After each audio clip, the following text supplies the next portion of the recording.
Et si un simple plan banal pouvait devenir une vision millénaire biblique? Dans le livre du prophète Ézéchiel, il est question d'une vallée remplie d'ossements desséchés. Une vallée de mort qui devient une promesse de vie. Aujourd'hui, je vais vous montrer comment j'ai recréé cette vallée des ossements desséchés pour un clip musical, en mélangeant la technique la plus ancienne du cinéma pour les décors, à savoir la miniature, et la plus récente pour les effets spéciaux, l'intelligence artificielle. A la base, mon plan était très simple, un simple parking de gravier de nuit en guise de lieu mort et vide, un cadre organique mais sans narration forte. Et paradoxalement, le message du morceau appelle quand même quelque chose de plus grand, de plus immense. Et c'est comme ça que m'est venue l'idée de transformer ce plan banal en la fameuse vallée des ossements desséchés d'Ézéchiel.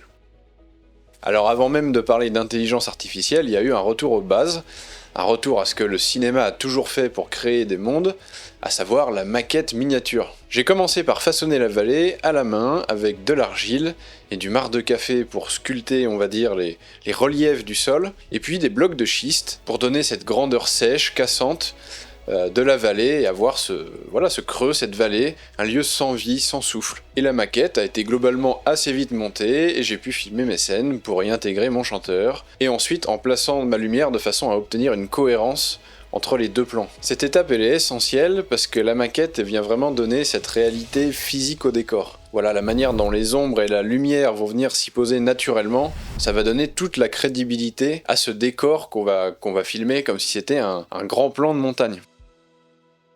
Et donc c'est seulement après cette étape que l'intelligence artificielle intervient. Elle m'a permis de générer ce qui manquait encore à cette vallée, c'est-à-dire les squelettes et surtout des ossements qui deviennent des squelettes et qui viennent se mettre en mouvement. Donc progressivement, il fallait que ces ossements desséchés se déplacent, se mettent sur leurs jambes, se rassemblent et viennent entourer le chanteur sans jamais l'éclipser. Donc l'IA, en fait, elle vient habiter ce décor qui est déjà bien chargé en matière réelle. Peu importe la technologie que vous allez utiliser, ce qui compte c'est la vision et l'histoire que vous voulez raconter. Bien sûr, si vous vous arrêtez dans le détail, vous allez trouver des imperfections et puis aussi les limites techniques, notamment dans ce jeu de noir et blanc. Mais voilà, je trouvais intéressant de vous partager ce processus qui, je trouve, ouvre un champ des possibles à nous petits créatifs, qui est très intéressant parce que ça nous permet de proposer des images fortes et ambitieuses sans avoir les budgets d'Hollywood. Si ce genre de sujet vous inspire, que vous aimez quand la foi et la technique et l'art se rencontrent, abonnez-vous, likez la vidéo, et puis évidemment n'hésitez pas à me dire en commentaire ce que vous auriez fait pour améliorer encore ce processus et cette technique. Voilà, à très bientôt, ciao.